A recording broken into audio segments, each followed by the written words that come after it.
This video is not sponsored, but I want to give a massive shout out to Super Yaki.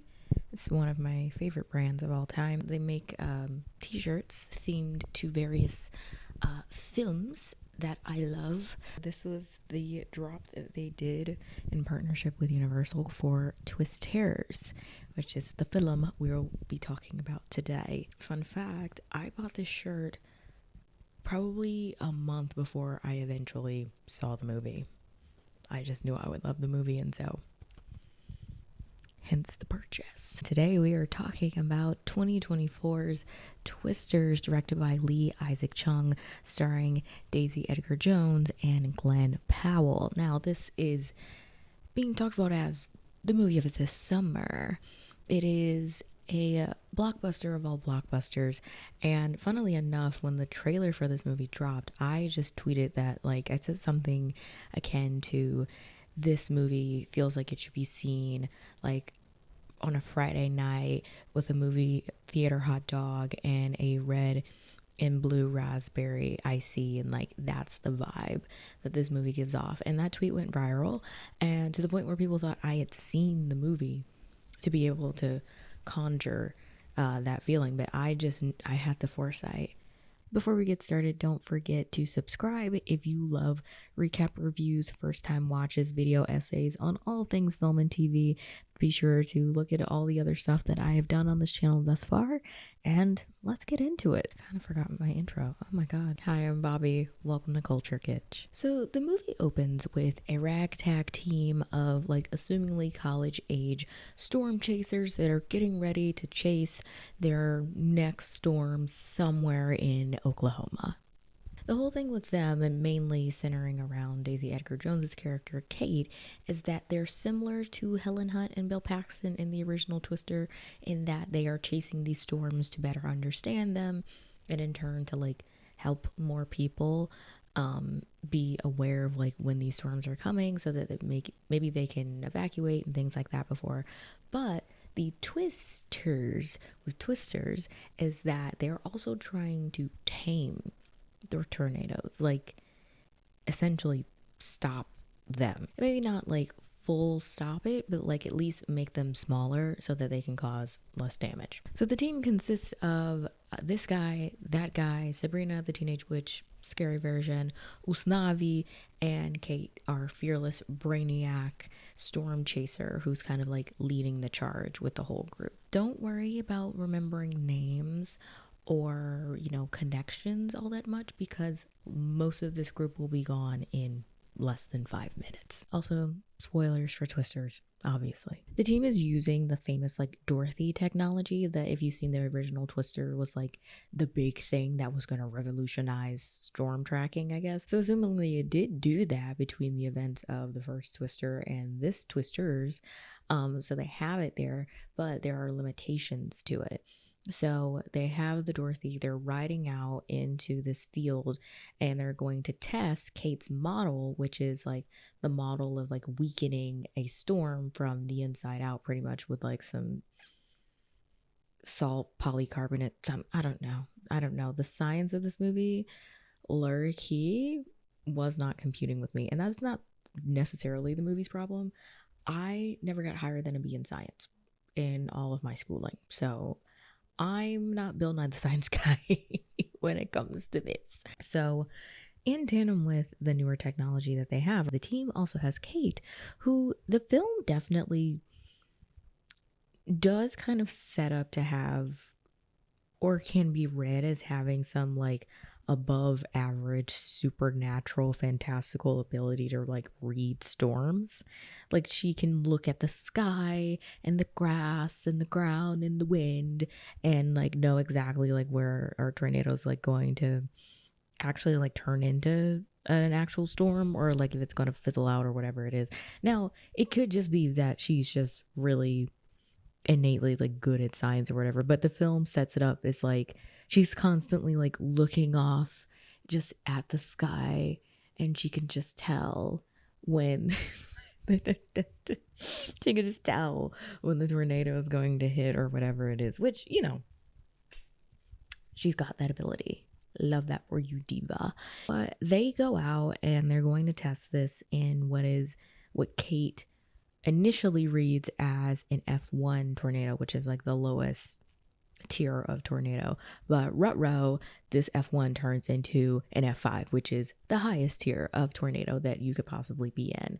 And so, long story short, the only survivors are Anthony Ramos's character, Javi, and Kate. The three people, including her boyfriend, all get swept up into the tornado. And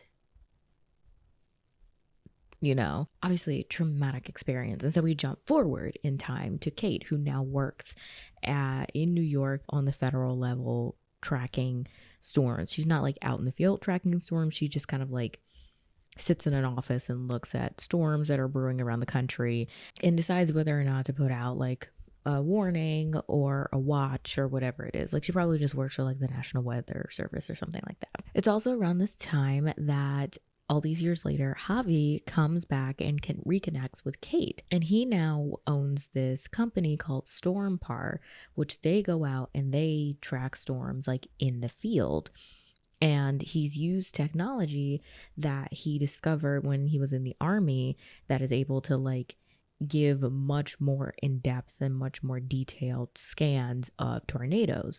So in turn, again, that data would help to alarm people and make them aware and cognizant of like when a tornado was coming so that they could evacuate and it can help people, yada, yada, yada, that whole thing. So Javi comes to Kate and it's just like, hey, I got this technology, this will help us. We really need you to come out and like use your not supernatural but like kind of fantastical storm tracking abilities to really help us like fine tune the technology. And so she's apprehensive because like she hasn't gone home in a very long time, she hasn't tracked storms, and she's not like tracking storms. Like if she was going to go back, she would be doing it as like a service to Javi, who's a friend.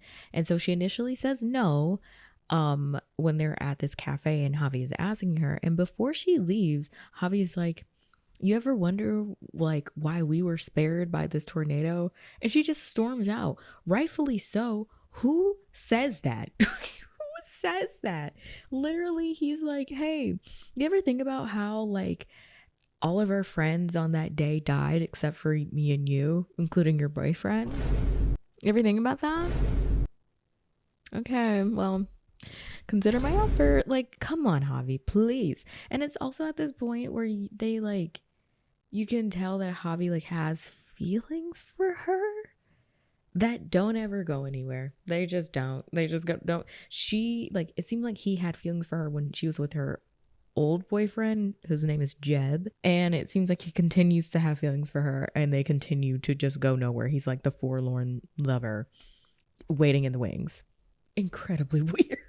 Because the film never really commits one way or the other to like developing that or like not developing that. So it's just this weird little undercurrent that is, it's just odd. It's just odd. So Kate eventually decides to take Javi up on his offer because the storms are intensifying back home in Oklahoma. And he's saying it like someone coming and like purposefully targeting their like friends and family and like the place where they're from. And that's not the case. But that all kind of like encourages her to go back and do it to help the people of the place that she once called home. So she goes back to Oklahoma. So then we cut and we meet the Stormpar team, which is like a bunch of dudes who don't have names, and one dude who is Javi's partner, Scott, who's played by David Cornsweet. And David Cornsweet is our current Superman, which he found out during the filming of Twisters that he got the role. I saw that literally today as I'm filming on Twitter a video of the Twisters cast celebrating him getting the role of Superman. I just also like to take a little break, take a little pause just to say that everyone in this movie is so hot. It made my eye twitch. It made my eye twitch because not only do we have Glenn Powell, that's standard, we get that. I forgot that David Cornsweet was in this, and I was twirling my hair, kicking my feet, going hee hee the whole time. He that gets barely any lines in this movie. It's just a lot of like little looks that he gives to people, but I love him. Anyways, and he's not the only one. The Storm Par team and like Scott, the David Cornsweet character, are very akin to the Jonas Miller character from Twister, where they're like the clean, buttoned up, ride in like clean trucks and have all those latest technology types. Like they're the corporately funded people, and then they're the bad guys because they're corporately funded and all these things. Very like put together. And they are the polar opposites of the other kind of warring faction in this movie, which are the Storm Wranglers, which is Tyler Owens and his crew. And basically the Storm Wranglers are like a YouTube channel where these people like go out and chase these storms and live stream it basically, and they like do a bunch of like crazy stuff, and they have this like cult like following who follow them everywhere they go into these storms. And like storm tracking and storm chasing has become like this more prevalent hobby because of the popularity of like this YouTube channel, assumingly. So then we get this very like stereotypical but like still hot intro of Tyler Owens, aka Glenn Powell, the hottest man from Texas, and his crew.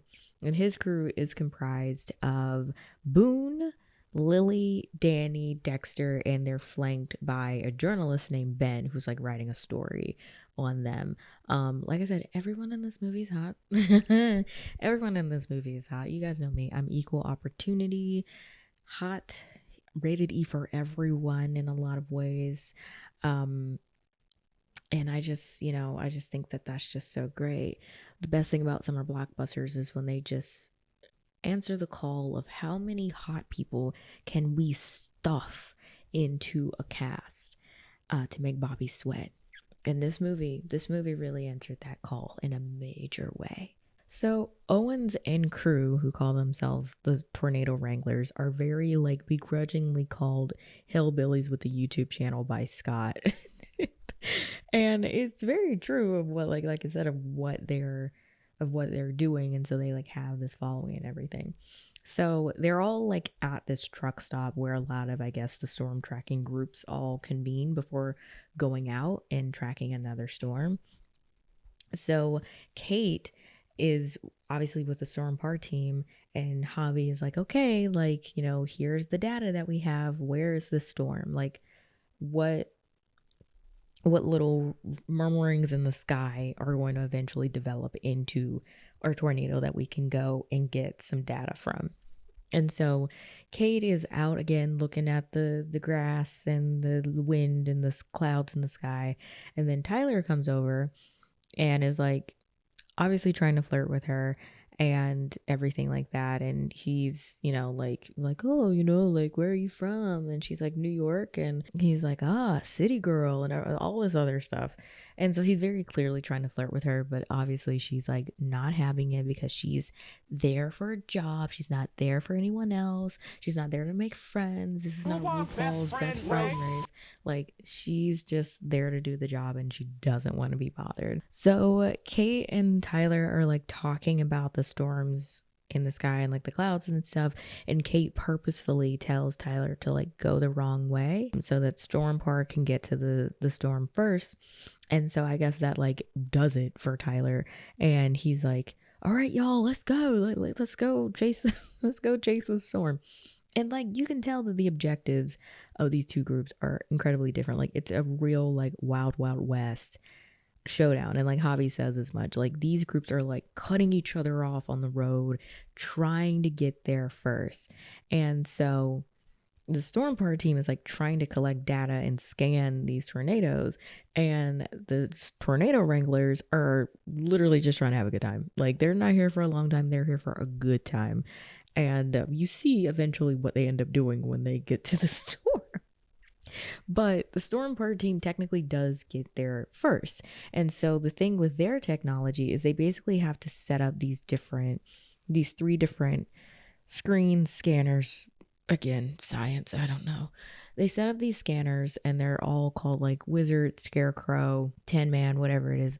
In tribute to the Dorothy technology that like revolutionized storm tracking and everything. This is the evolution of that. So they have to set up these 3 scanners in order for the scan to be complete. Each of the 3 cars are setting it up. It's like the nameless people from Storm Park, they set up theirs. Scott and another person set up theirs, and then Javi and Kate are riding and they're supposed to set up theirs. But Kate, a little bit traumatized, freezes when they get to the storm very clearly because she hasn't been in a tornado in a very long time. So she freezes up and she doesn't help Javi get the last scanner out of the car, and she's like, no, we gotta go, like we gotta go, like we're in danger. So she obviously like is getting flashbacks to that fateful day. And so they end up losing the tornado because the path, they're like now out of the path of it and they can no longer get the data. So then we see the tornado wranglers catch up and finally get to the tornadoes, and they're not getting data. They got to the tornado, rode into it, which is something that we haven't seen in Twister or in Twisters up until this point. They ride into the tornado to shoot firecrackers in like through the tunnel of it for their YouTube channel. So like I said, they're at it for 2 very different reasons. Scott said hillbillies with the YouTube channel and he meant it derogatory, but I would be subscribed. You're joking. I would be subscribed. I'm wearing a Tyler Owens shirt right now. I got my cowboy hat. I would be a groupie for this group. I'd be a groupie for Boone. I'd be a groupie for Tyler. I'd be a groupie for Danny. All of them. I'd be in there, saying, because he has a catchphrase when they get to the rest stop that people repeat back to him. And he's like, if you feel it, chase it. And I'd be right there with him. I'd be like, chase it. Like, I cannot sit on my high horse. I would be thrilled. Hot people going into tornadoes. That's entertainment. Duh. Now it's later into the night and, Kate's feeling a little bit bummed because she knows that she let Javi down because she kind of froze in that moment. Again, understandably, but like she's feeling a little bit meh. And what I noticed at this point in the movie was like, I really like that this movie seemed to be making kind of a bigger commitment to showing Oklahoma culture, or at least like weaving in Oklahoma culture via music and just kind of like atmosphere and things like that, more than like the original Twister did. It just feels like making it feel a little bit more like home and like feeling a little bit more true to the area. And like this area is not just the tornadoes that like run up and down it. Like there is more to it than that. And storm chasing is just like a part of Oklahoman culture in a way. They're all convening, like again, all the storm chasing people are convening at this like motel, and it like used to be a motel that Javi and Kate and like the rest of their friends would all stay at. It's at this point where we get the first like pronounced pass that Javi tries to make at Kate, where he's like, hey, do you like want to like hang out? do you want to hang out later? And she's like, no, I don't. When I was watching, I'm like, oh, he likes her? That just doesn't feel like, that just didn't feel like appropriate timing necessarily. But if you feel it, chase it, I guess. I don't know, Javi. Don't know if that was appropriate. But I'm assuming that he's like, oh, we're trauma bonding, so we should just date. And I don't think I don't know. Before Kate can like go to her room and rest for the night, she sees the tornado wrangler team, and they're all kind of chilling out, hanging out with each other, and her and Tyler again are exchanging playful banter back and forth. This is when she finds out that Tyler actually like went to school for meteorology, and like he's not the dumbass that she assumed that he was. And again, they're just exchanging playful barbs back and forth, and then she goes up to her room, and that just only makes Tyler want her more because she doesn't want him, I guess. I don't know. She's dragging him a little bit in the scene. Like, she's not holding back. And I was like, oh my God, Tyler, fight back, hottie. Like, what are you doing? So it's at this point that I know it's a really interesting thing happening with the costume design. And we're kind of seeing this transformation of Kate. Maybe not necessarily in her words, but it's foreshadowing a change that's coming within her. The costume design was done by Eunice Jera Lee. I'm hoping I'm not mispronouncing her name, but you can see that they dress Kate initially in a lot of whites and, blues, which is obviously aligning her with the Stormpar team and keeping her like that she's with Javi and she's with the idea of Stormpar and she's tied with them. But as she's getting back into the storm chasing culture that she's missed for all of these years, we begin to see her wearing more warm tones. So like greens and browns, which aligns much more with the Tornado Wranglers team, and more importantly, ties her and Tyler together, because Tyler's mainly dressed in a lot of browns and oranges, a lot of dirt-esque colors, which would make sense for the profession that he has, which is going literally into the middle of storms, or you're getting hit with rain and mud and all of those things. So he's wearing a lot of more warm tones, and we see as the movie goes on that she's also starting to wear a lot more warm tones as well, to the point where towards the end of it, they are essentially like almost wearing like the same thing. Like you could really tie their two outfits together. So it just shows that she begins really rejecting Tyler and really wanting to be the polar opposite of him. And then you find that they have more in common than they once did, or than they once thought. And also too, there were some costuming callbacks to the original Twister. So the outfit that Kate wears, where it's like a like brown, almost like khaki overshirt and pants, is a callback to the white top and khaki pants that Helen Hunt wears in the original Twister. I love costuming as a storytelling agent, because it's always so subtle, just a subtle little thing that makes all the difference in the world. So the next day, Javi and Kate and Stormpar all head out again to go and chase more storms. But before they can go do that, Javi and Scott are meeting with their investor in their company, and he's like a little bit shisty. Like there's something going on, and Kate can kind of smell it. So put a pin in that. We'll get back to that a little bit later. So both teams, Stormpar and the Tornado Wranglers, head out again to chase some more storms. And this is when we get one of my favorite scenes in the movie, where Tyler is explaining to Ben in their car kind of the phenomena of tornadoes. And Javi has asked Kate, like, what's she thinking? Like, she's doing her storm chasing, looking at the sky thing again. And so she's kind of like thinking out loud about the different ways in which and factors that go into how a tornado is formed. And the two of them, Kate and Tyler, are sharing this monologue in the moment, and it's hopping back and forth where they're saying the same thing. So it just shows that like they are so aligned with one another, and they're so connected in a way that they may not even know themselves, but they are just so into what's happening here, and they're just so tapped in, and they know so much that even their respective teams don't know. Like they're explaining it to whoever's around them, and you can just tell that they share this really passionate love for storm tracking and science and meteorology, and in turn they may be able to share that love between each other. And it's just so beautiful. It really is. That was one of my favorite scenes, when they were kind of going back and forth with the monologue. And at a certain point, they say the same line. Every little detail that has to be perfect. And I was like, ugh, I love romance.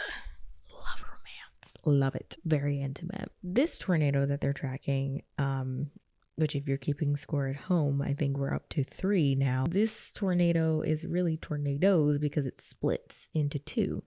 So then you get the thing of like, okay, both teams don't know which one they're going to go for. They have to trust their respective guides in Kate and Tyler to make the right call. So Tyler makes a call on one tornado and Kate makes a call on the other. Tyler and the Tornado Wranglers go to their tornado, and they're getting excited, and they're like, yeah, let's do it. And their tornado dissipates, and it like it loses steam pretty much. And so they're just sat there in the middle of a field getting ready to shoot up some rockets into the tornado that disappeared on them pretty much. Embarrassing, very embarrassing. And so the storm par team goes for the other one, and assumingly they're able to get some data because that one was viable. So after that, Kate sees that the tornado is now heading towards a small town, and she's telling Javi, like, we gotta go like help the people in that small town. So the tornado is already hit, and basically this is when we see what these two groups do when a tornado hits a small town. So this tornado has like leveled this neighborhood, and Stormpar immediately goes in and they are starting to assess the damage. And then the tornado wranglers are going in and they're immediately selling their merch and their t-shirt to these people who have lost everything. It's really messed up. Or so it seems. Dun dun dun.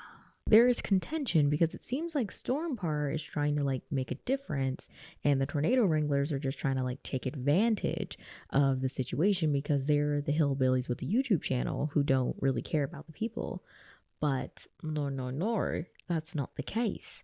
The tornado wranglers go out and like sell t-shirts everywhere they go so that they can pay for the ability to be able to give free food to these neighborhoods and communities that get decimated by these storms. So like in the immediate aftermath, when they're trying to like find their loved ones and their treasured items in rubble, the tornado wranglers come in and make sure they have food and water for free.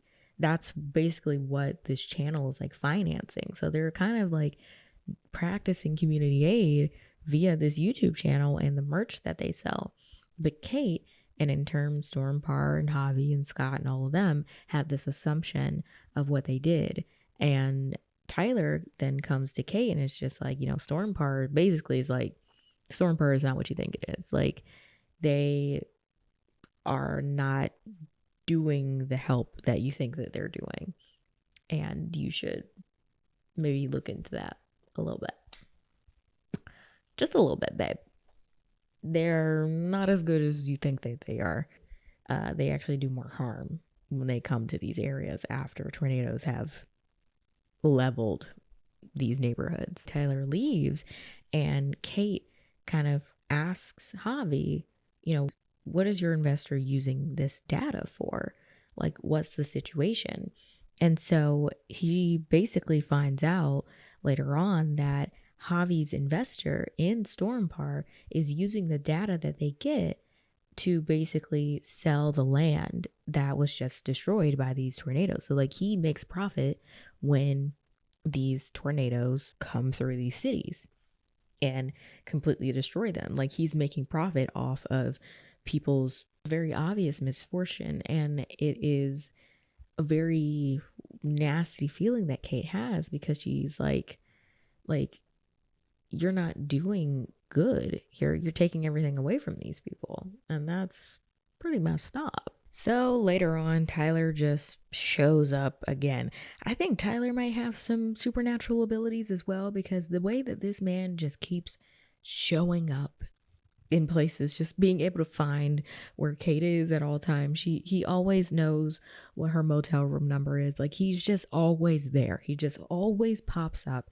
And to me, I'm like, when I would like to conjure Glenn Powell to just show up at my door, he's nowhere to be found. Tyler just, again, he shows up later on in the night and he brings Kate some food. She's like a little bit apprehensive, but she's grateful because him talking to her earlier gave her the kind of like forethought to go and look up what was the situation with Stormpar to where she can now decide like that she wants to sever her ties with them for at least the moment. So Tyler then decides to take her out on a little date to a rodeo that's happening nearby. So they go to this rodeo, and it's at this rodeo that they find out that Kate is not from New York. She's from Oklahoma, specifically Sapulpa, Oklahoma. And what is so funny is that in this moment, I'm like, yeah, they were really able to get away with the whole she's from New York thing, because the accent that I think that was attempted, let's just say, really just it was going in and out. It was going in and out. I thought that for the most part, all the performances were pretty solid, including Daisy Edgar Jones's as Kate. But like, goodness gracious, I'm like, I think you needed to have a little more accent or a lot less accent, because the waiting to double dutch that we're doing with the accent back and forth, I'm not really loving it, Pipes. I'm not really loving it. And it's the thing that I think a lot of, people from across the pond, not to generalize, but the thing that a lot of people from across the pond do, which is like they kind of give a general southern accent and they're like, good enough. Like it doesn't always take into account a lot of region specific dialect. And just because I am someone from the region and I can hear different southern accents, I'm sometimes like, you needed to just do a little bit more or a little bit less. Because the thing is, there are people who live in the South and are from these different regions who may not exactly sound like they are. Like me, I'm from Georgia. I don't always immediately give in my voice that I am from Georgia. So it's possible that she could have just done maybe a neutral American accent and that would have been a little bit better. Or I think they needed to go a little bit heavier on the accent. That's just me being, armchair dialect coach. Like, so this is when we also get some backstory on Tyler, and he talks about the first time he saw a tornado and how he knew he was supposed to be scared, but he wasn't. He was in awe and in wonder, and that kind of like jump started his love for tornadoes and such, and how he kind of his general philosophy towards life, which is you don't face your fears, you ride them, which is on my shirt. So my God, I fear everyone in this movie so much. I fear them so much. I have a list of people who I fear, actually, because I'd like to not just face those fears, I'd like to ride them. Absolutely. Anyways, but now that their rodeo date is coming to an end, because we get, you guessed it, another storm. There's another tornado. And this is like, this next sequence is really harkening back to the drive-in scene from the original Twister where they're playing The Shining. And there's also another callback to that scene in the final kind of sequence of the movie. But this is like a big set piece where like the tornado's happening outside and people are outside. And so they're like needing to corral people into different places. It's also in the sequence where we get a cameo from James Paxton, who is Bill Paxton's son. And Bill Paxton, of course, if you know the original Twister, he was one of the co-leads in the original Twister. So it's just a fun, again, another little connection to the original film. This tornado is, a real test of Kate and Tyler's budding friendship, because they stick it out together and they survive it together and they help people. And you can see again that they're just really in sync and in lockstep, and they tell people, like, no, like, don't get in your cars, like, get inside, get in the basement, like, giving out instructions, trying to protect one another. And like, this is a really big thing that they've gone through. It's a really big moment for their would-be relationship down the line. It's like a very big deal. They obviously survive this rodeo tornado, and then Javi shows up and he's obviously like, oh my gosh, like, are you okay? Are you okay? And Kate's like, I'm fine. And Javi then asks, like, you were with Tyler the whole time? Oh my, she don't want you. Will you let it go? Please let it go. Let it go. You need to let it go. No, actually, it's getting weird. You gotta let that go, Javi. Who else would she have been with? You see Tyler right there. You see him messed up because he just survived a tornado. Yeah, they were together. You think they were knocking boots during the tornado? Please get a grip. Get a grip. Get up off the floor and get a grip, please. Thank you. After Javi asks that dumbass question, Kate then confronts him about the information that she found out about his investor for Storm Park. And he's just like, like, I was just trying to get it up off the ground and, making the excuses and yada, yada, yodel. And, Kate's like, you don't know what it's like to have, to lose everything and all this other stuff. And then Javi hits her with a 1-2, and he's like, I don't know what it's like to lose everything. I lost 3 of my best friends in one day because you were trying to get funding for your little science project. And I said, now wait a minute. Whoa, what? He's got a point. Now, hear me out. He's got a little bit of a point. He ate that one thing. He ate that one little thing. I can never give you a 10 because I don't like you. I'll give you an 8 because you ate that one little thing because it's not wrong. The storm was not her fault. Her friends dying wasn't her fault. But Javi has some reason to be upset, I suppose. He didn't have to say that, and he didn't have to say it in that moment, but he said it, and I was like, well, whoa. Kate is not too thrilled about that little comment from Javi, and she storms off, and she leaves, and she drives all the way, and she goes straight to her mom's house, who she assumingly has not seen in probably a very long time. Her mom, played by Maura Tierney, is there, and she's like, what's wrong and everything, and Kate's just like, I don't even want to talk about it. Like, it's just been a day.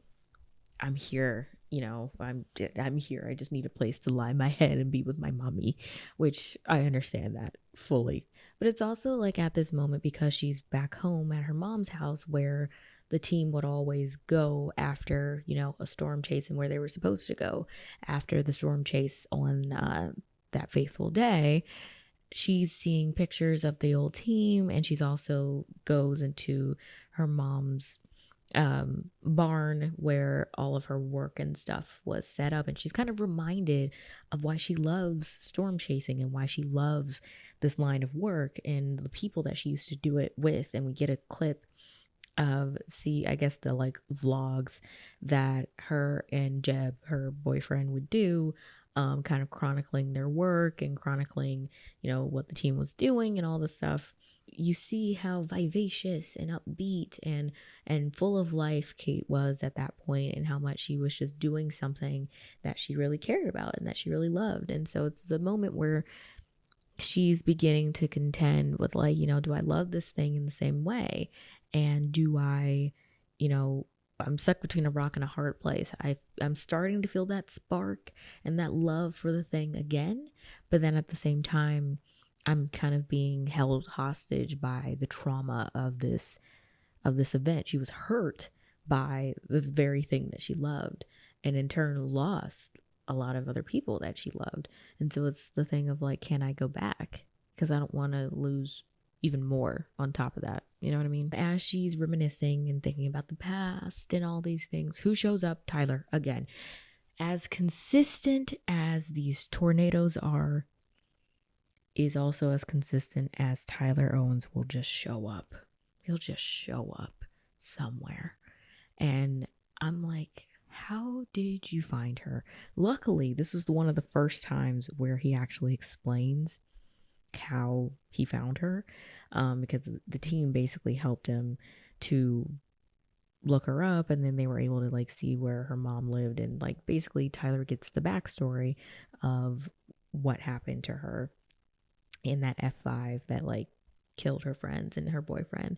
And so he understands kind of what she's going through a little bit more, I should say. So Tyler kind of starts to look around at the shed, and he's looking at her work and everything, and basically gets wind of like her idea to try and tame a tornado.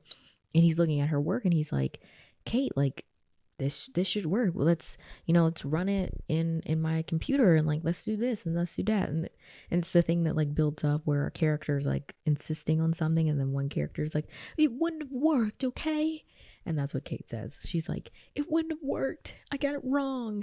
And it's like, you didn't really get it wrong. You just read the tornado wrong. Like, you thought it was an F1 and it turned into an F5, and not even your fantastical storm reading abilities could have told you that. So not to say that your model wouldn't have just straight up worked, it just, the circumstances were a little bit more dire than you would have thought. And so Tyler just basically tells her like, hey man, he makes the analogy of like, the tornadoes are ranked based on not their strength, but the amount of damage that they do. And so he's basically like, this F5 tornado has done irreparable damage to you.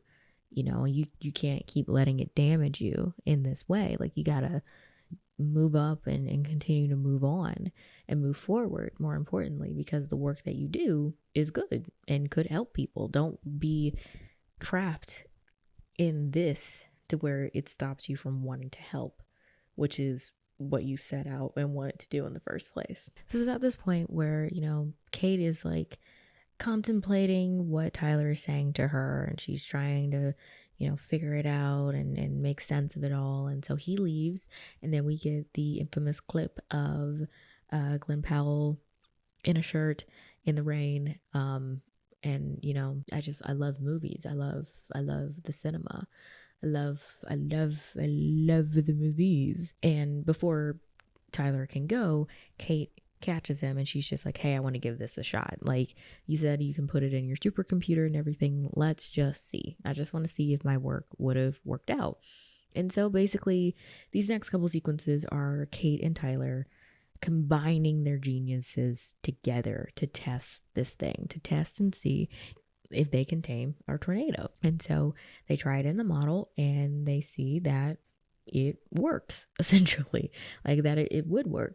And so they're like, well, we need to test it in the field. And so the two of them go and basically have a date in a tornado. And you see at this point was where they're kind of two sides of the same coin coming together. So Tyler's fearlessness and all the technology that he has in being able to go inside of tornadoes is combined with Kate's science and all of her just know-how about tornadoes. And so they combine them together, and then they realize that Kate's model was missing a few things, like their numbers were off in some way, shape, or form. So the two nerds fix the model, and they decide to head off and meet up with the tornado wranglers. It's also at this point where we get a very funny interaction with Tyler meeting back up with Boone, who feels like he's been abandoned by Tyler, I guess, in lieu of Kate.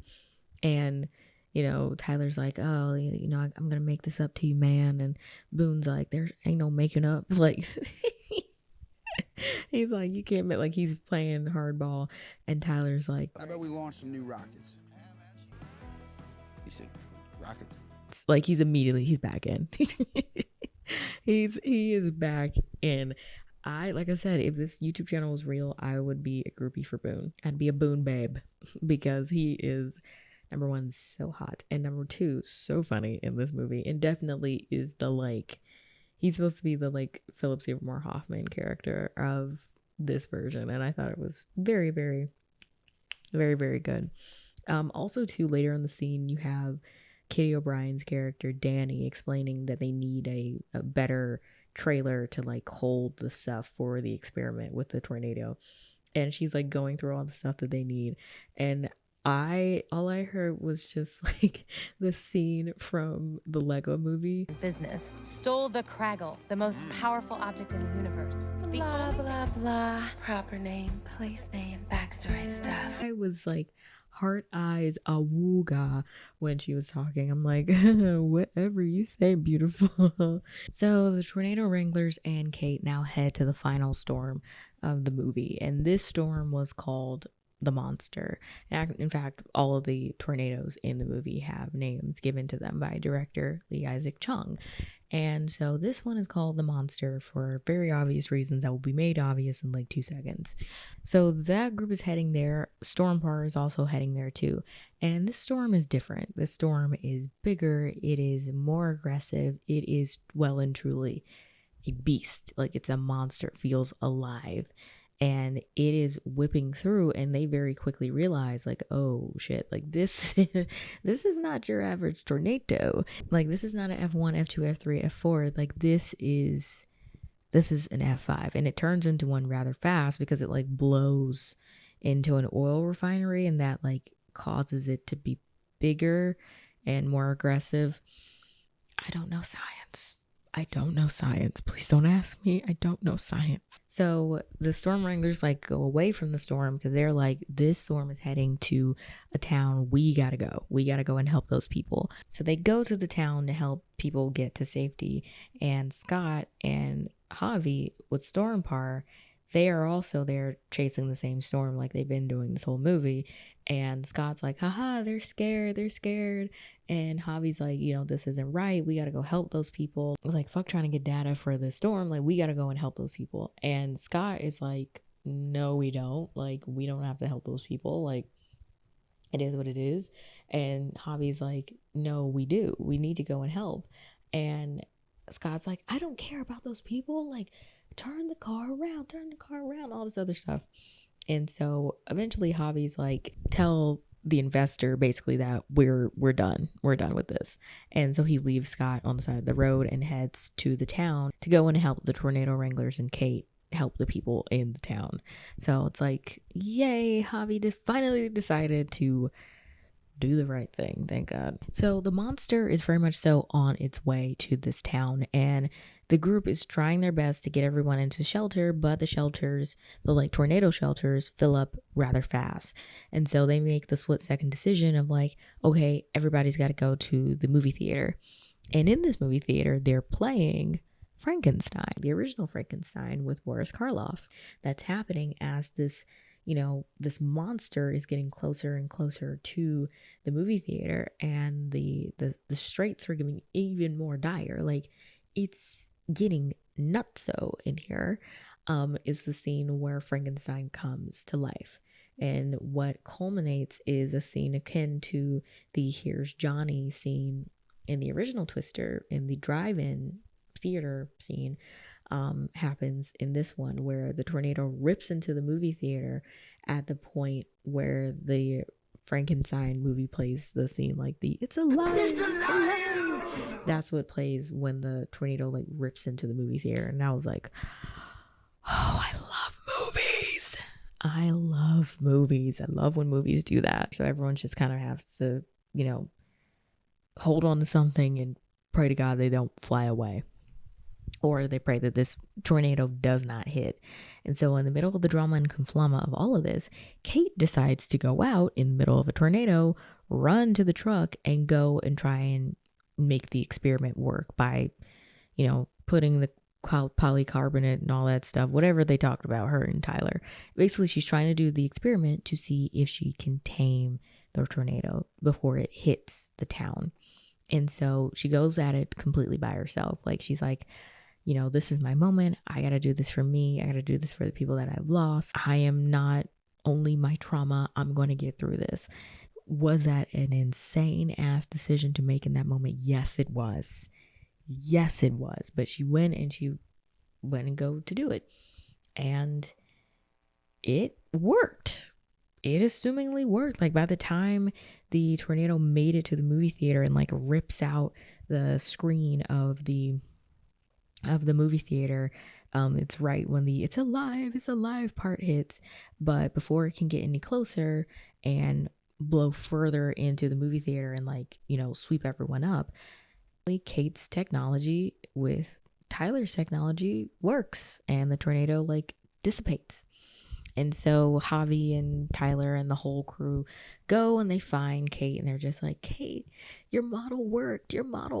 And she's like, oh my God, like, this is such a big deal, because it's a big deal.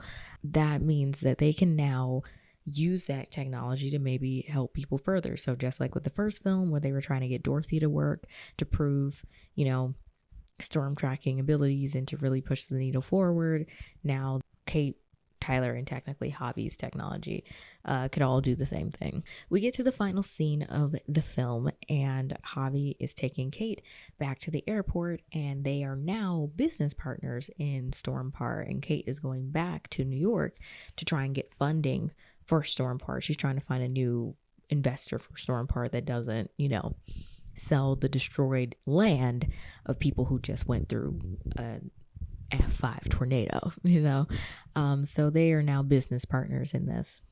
And right before she's about to get on to the airplane, Tyler shows up and he's apprehensive, but then eventually he's just like, you know what, I'm gonna do it. And Kate uses his own catchphrase against him: if you feel it, chase it. And so she's basically like challenging him, like, if you're feeling me, chase me, come and get me.